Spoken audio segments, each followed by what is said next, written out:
It's not a secret to anybody that's been following the Washington Commanders lately that they're probably going to take a quarterback with the number 2 overall pick in the 2024 NFL Draft, and that's their only first-round pick. So the big question becomes, what will the Commanders do with their whopping 5 picks in rounds 2 and 3 in this year's NFL Draft? I've got the answers coming up here on today's show, but before we get into that, make sure you click that subscribe button right now for premium Commanders draft coverage for free every single day right here on the Commanders Report. The latest Commanders draft news and rumors, who they're targeting, in-depth scouting reports on all the top prospects in this year's NFL draft class, positional rankings, and also weekly Commanders mock drafts. All of that is 100% free. Other places make you pay like $5 a month or $10 a month to get this kind of content.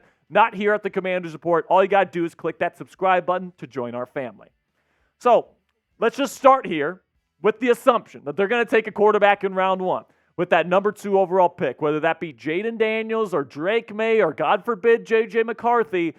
A quarterback's going to be coming off the board. All right, Dan Quinn and Adam Peters have said so themselves. They're probably taking a quarterback in round 1. So the big question is, heading into rounds 2 and 3, day 2 of the NFL Draft, what are the remaining team needs that this team needs to address? Well, there are 5 main needs, and really these last 2 are wants more than true needs, but I think you need to get a left tackle, you need to get an edge rusher, and you need to get a cornerback of some sort sometime during day 2. So let's go over these positions one at a time. Let's start with the biggest need, at least in my opinion, which is to go and get an offensive tackle that can play on the left side of the offensive line. I think this is absolutely paramount because you look at the offensive line and how it shakes out right now. Cornelius Lucas is expected to be the starting left tackle for this football team. You take Bralen Daniels in the middle rounds last year, but I don't think he's up for the job either. Andrew Wiley, you're paying him a lot of money still, so I do think he'll be the starting right tackle.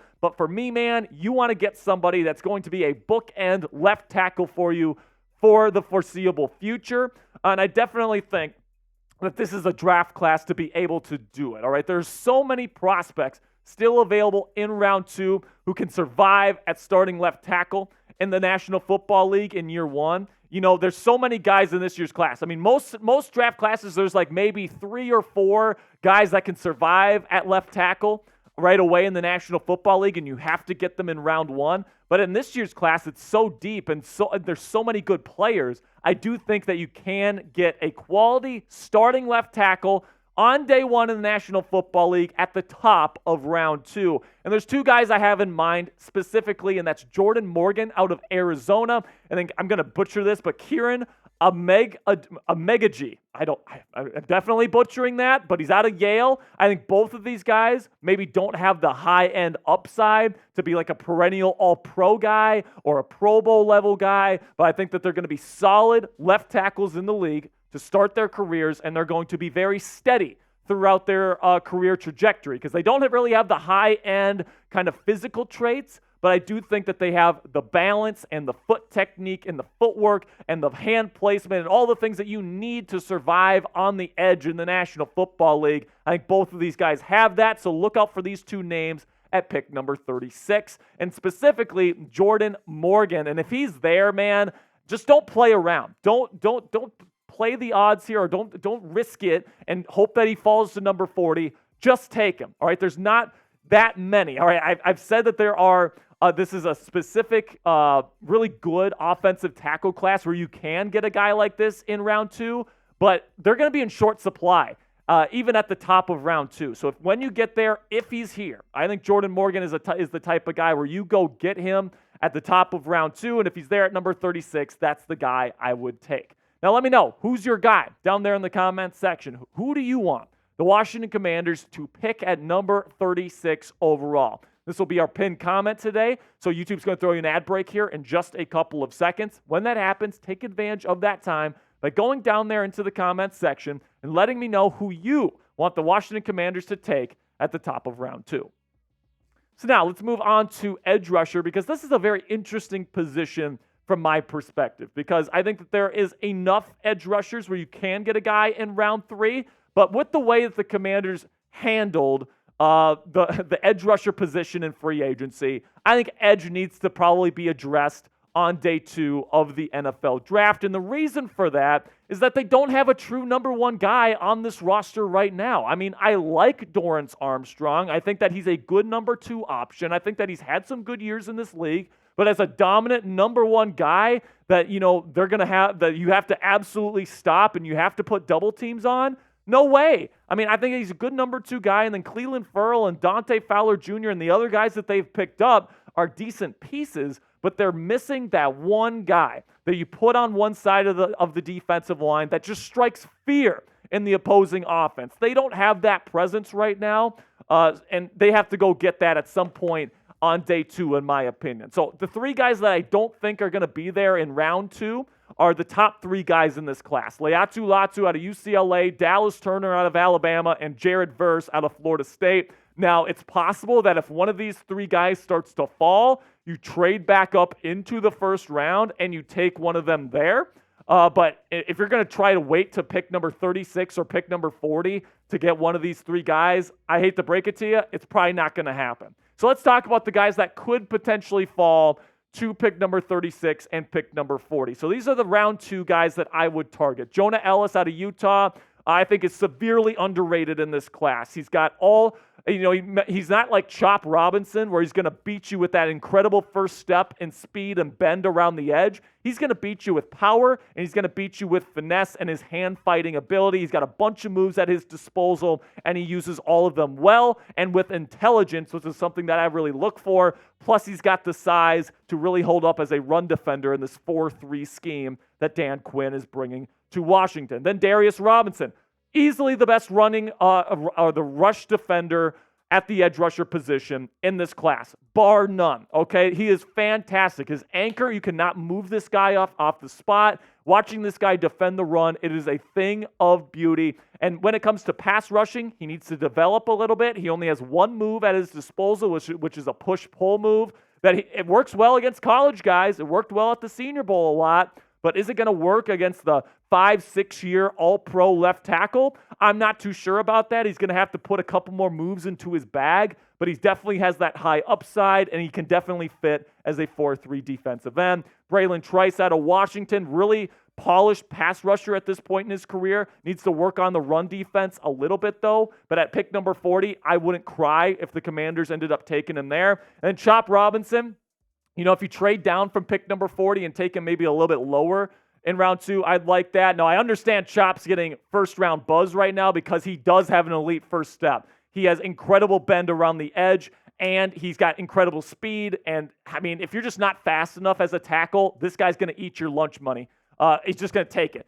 But at the end of the day, Chop Robinson is not ready to be an every-down defensive end in the National Football League because he's a terrible run defender. Constantly in the wrong gap, bad tackler in open space. He needs a lot of work in that department, all right? So he's got number 1 edge rusher upside, which is why the Commanders should be considering him, but he's not ready to take on that role right away, which puts him down further my list. Then if you can't get to an edge rusher in round 2, say there's like a Kool-Aid McKinstry or something that's there in round 2, and you have to take him. All right, fine. We'll move to round 3 and get our edge rusher here. Marshawn Nealon out of Western Michigan reminds me a lot of Brandon Graham from the Philadelphia Eagles. Maybe not a true number 1 guy, but really, really productive. I think that's going to be Marshawn Nealon. Austin Booker, he's got a lot of nice physical traits, and he has a lot of moves in his bag, but he's not super intelligent with the way he deploys them. A lot of times, he puts out the wrong move, and it completely shuts him down. That's not something I love, but hopefully with development, NFL coaching, he can really put it together. Mohamed Kamara out of Colorado State, I compare to Shaq Barrett. I think he's got all the physical tools that you look for, long arms, a bull rush kind of mentality, all these different things, but he needs development with his finesse and his hand-fighting ability. Then Xavier Thomas, I think, is one of the better value edge rushers in this class. He doesn't have the long arms you look for. He doesn't have the elite physical profile, but he's super polished in terms of hand placement, his hand-fighting ability, and he's really good as a run defender as well. So if you have to get an edge rusher in round 3, these are the guys that I would target. Now, coming up here, more day 2 draft targets for your Washington Commanders for the other 3 positions that we haven't talked about yet. But before we get into those, I want to talk about today's sponsor at Game Time, which is the fastest and easiest way to buy tickets for all the sports, music, comedy, and theater in your area. If you're somebody like me that likes to get tickets last minute, then Game Time's going to be perfect for you because not only do they have the lowest price guarantee on any ticket to any event, and it's not just sports, guys, it's comedy, it's theater, it's concerts, all these different things, then you can get the lowest price guarantee, and they have flash deals right before your event. So the longer you wait to get your tickets, the lower the prices get. It's absolutely fantastic. Plus, they have a super easy to use user interface on their awesome app for you to take advantage of. Game Time is the only ticketing app that gives you complete peace of mind with your purchase. See the view from your seat before you buy so you know exactly what to expect when you arrive. And Game Time also sends your tickets directly to your phone instead of your email, which is another convenient feature that Game Time provides. Take the guesswork out of buying tickets with our friends at Game Time today by downloading the Game Time app, creating an account, and use code CHATSPORTS. That's one word, all caps, for $20 off your first purchase. Terms apply. Again, create an account and redeem code CHATSPORTS for $20 off. Download Game Time today. Last minute tickets, lowest price, guaranteed. So now let's move on to the cornerback position for the Washington Commanders. And listen, you brought in Michael Davis in free agency. He's fine. All right, I think that he's a pretty good starting corner in the league. And it really does seem like the Commanders are probably really hoping that Emmanuel Forbes, who they took number 16 overall last year, is going to bud into the number one corner that we all want him to be. All right, but what if that doesn't work out? Are you going to trust Benjamin St-Juste and Michael Davis as your number one and number two corners? Like, I just feel like you want to have another really good cornerback prospect in this room. I like Quan Martin as your slot corner. That's what you drafted him to do in the second round last year, so I'm not worried about that. But, you know, is Michael Davis really a long-term option for you in that room? I don't think so. So here are the guys in round two that I would consider taking. All right, Kool-Aid McKinstry. He's not the tallest guy in the world, but he's got really good arm length, really good technique and press man coverage, and straight up, SEC offenses just avoided him this past year at Alabama. That's how good this cat is, and there's a possibility that he falls to round two because he's been dealing with a foot injury and all these different things. I think Kool-Aid McKinstry, easy round one projection. I think he's going to be a really good player. If he falls to number 36, you got to consider taking him. Then Terrion Arnold out of Alabama as well. A really speedy receiver. Maybe not the long speed, in my opinion, but he's got the short area quicks that you look for, can survive and press. Really good player as well. I have a round one projection on him. And I really do think that if he's there at 36, you can think about taking him. And then at number 40 overall, I would really think about TJ Tampa out of Iowa State. Long arms, physical, all these different things that you want out of a number one corner, especially in a press man system like Dan Quinn and Joe Witt Jr. are bringing here to Washington. So I like the fit there. Needs a little bit of development, but the Commanders can deal with that. Then in round three, really like Kyrie Jackson out of Oregon. Reminds me a little bit of Richard Sherman in terms of the physical profile. No, he has a long way to go in his technique before he's Richard Sherman, all right? Don't get me wrong. There's a reason why he's going to go round three this year. But he's somebody that can absolutely develop into that menacing number one cornerback option on the outside.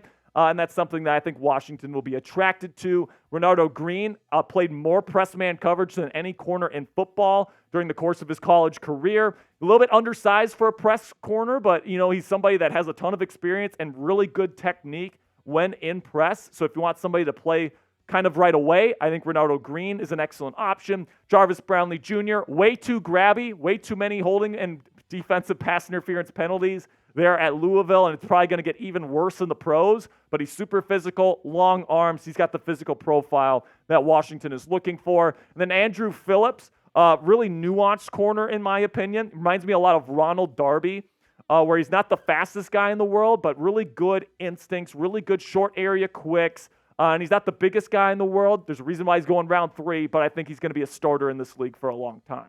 So now, let's shift from the perimeter on the defensive side of the ball to the perimeter on the offensive side of the ball and talk some wide receivers here, because I think there's two specific types of wide receivers that the Commanders are going to be looking for. They're going to be looking for bigger wide receivers who are a threat in the red zone, And then they're going to be looking for short area wide receivers that are great after the catch and kind of yak monsters, all right? So I don't think wide receiver is a round 2 thing for the Commanders. I think it's probably going to be more offensive line, corner, edge rusher in round 2. And then in round 3, you have 3 picks in that round, man. You can absolutely go out and get a nice steal at the wide receiver position during that period of the draft. So you look at the guys in round 3 that I would go out and get. If you're looking for somebody with size, Keon Coleman, Johnny Wilson, or Bralen Trice will do nicely. All right, Johnny Wilson in particular is 6'7". All right, he has some drop issues. He's not the most fluid athlete, being that he's 6'7". All right, but he's somebody that I think could potentially be a wide receiver in this league.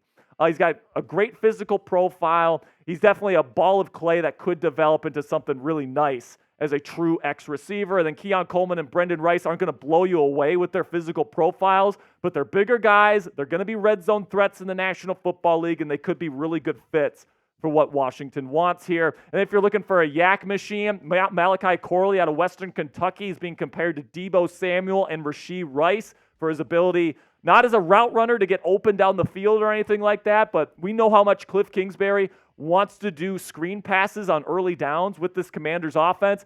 Get the ball in Malachi Corley's hands in open space. He's going to make people pay. So he's somebody to definitely keep your eye on if he falls to round 3. And then Malik Washington, he was top 3 in NCAA last year in yards after the catch. He's completely rocked up, pause. And, he's somebody that's just really, really good player. And he's a much better route runner than Malachi Corley, even though he's quite a bit smaller. All right, now let's go over the safeties, okay? Because you have Jeremy Chin, you have Quan Martin, and you have Derek Forrest, all of which can play safety. I think Quan and Derek might rotate at free safety. Quan will probably play in the slot a lot more. But I think that what Washington could be looking for here is that Jeremy Chin's getting a bit older. So could you get a bigger safety to eventually replace Chin as the strong safety in this defense? I think that's absolutely possible on day 3. And like wide receiver, this is probably going to be a round 3 position for the Commanders. I don't really see them splurging on a safety in round 2, especially with the needs at left tackle and at edge rusher. And because this is a lower value position and you're getting a guy to eventually be a starter, not as an immediate starter, I think it makes more sense that you get safety in round 3. So there's definitely some guys to choose from here. Jaden Hicks, I think, is definitely the guy that Dan Quinn's going to want. Reminds me a lot of Cam Chancellor in terms of play style. Now, we all know that Cam Chancellor's arguably the best strong safety in the history of the National Football League. The guy just laid the wood on whoever came over the middle of the field. That's Jaden Hicks' game. Now, he needs to develop the game and all these different things to get to the level that a Cam Chancellor got to. But, man, Dan Quinn had Cam Chancellor just menacing over the middle of the field. I think Jaden Hicks eventually can get on that level. Tyke Smith out of Georgia, I think he's severely underrated. Pro Football Focus has him as like a 5th-round prospect. I have a round 2 grade on Tyke Smith, and that's about as high as I go on safeties. I think he's a fantastic player. I think the Commanders would be extremely lucky to have him if he falls to round 3. Cameron Kitchen, Sione Vaki, and James Williams as well, good players. Wouldn't mind to see them as a future strong safety option for the Washington Commanders. Now let me know, did I miss any key positions on today's show? Do you want to go out and get an inside linebacker? Do you want to get another? I guess I missed tight end today. I guess I just answered my own question. I should have done a little bit of tight ends today. But let me know down there in the comments section if I missed any other big positions of need that we need to address by the end of day 2. That'll be the end of today's show. I really do appreciate everybody for sticking with me through this one. I know it was a little bit of a longer one today, so make sure you guys click that subscribe button right now if you haven't already, because if you made it to the end of this video, you're going to love the other content that we have here on the Commanders Report. So make sure you click that subscribe button right now, and until next time, hail to the Commanders.